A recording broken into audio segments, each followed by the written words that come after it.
And without further introduction, I present to you a brief defense of the Zelda timeline before I tell you why I don't believe it anyway.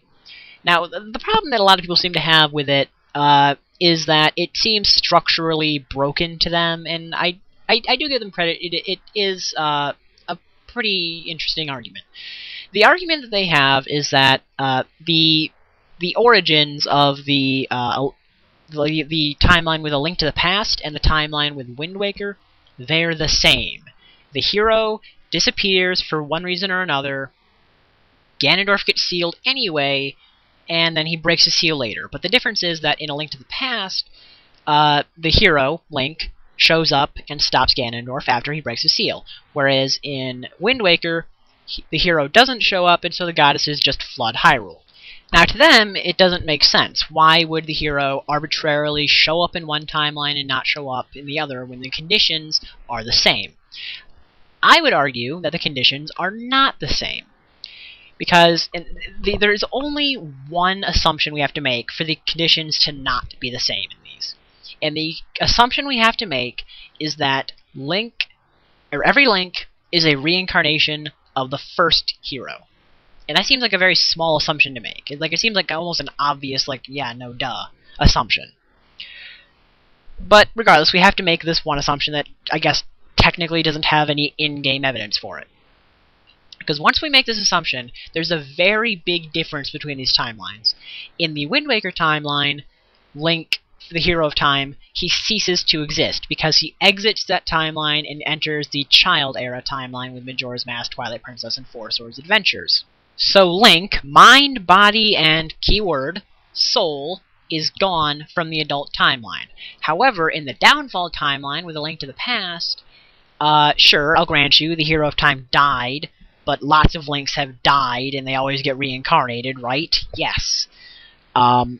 He's dead, but his soul is still in the universe of this timeline, and so he eventually gets reincarnated into the hero from A Link to the Past. His soul isn't even existent in the world of Wind Waker, so he obviously would not reincarnate himself to stop Ganon. Now, that said, and if anybody has a counter-argument to this, I would love to hear it. You don't even have to worry about offending me, that you have to do sometimes with people's, theories about Zelda, where they're like, oh, I don't want to tell them that his timeline's wrong, because, like I'm about to say, I don't believe the official timeline anyway. So feel free to comment about my theory if you think it's wrong.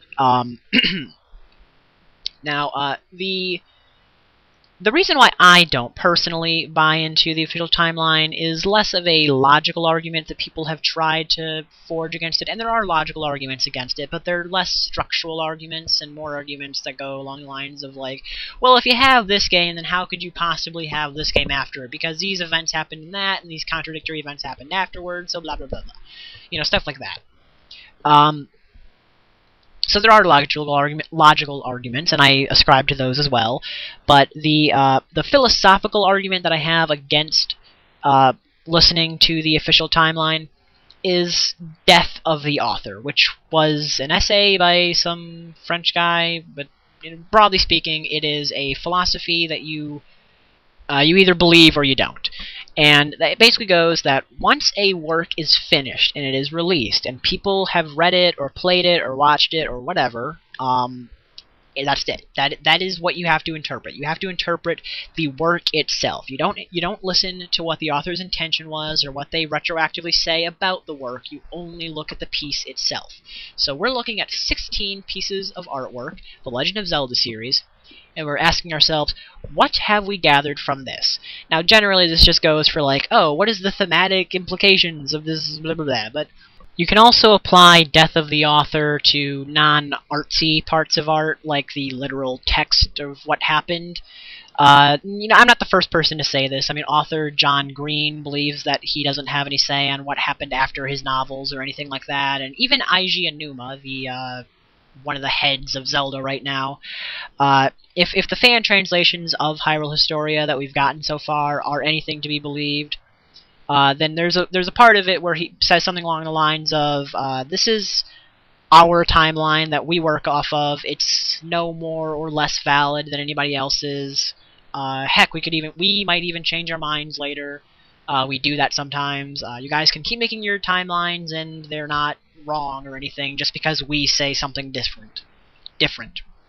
So there you go.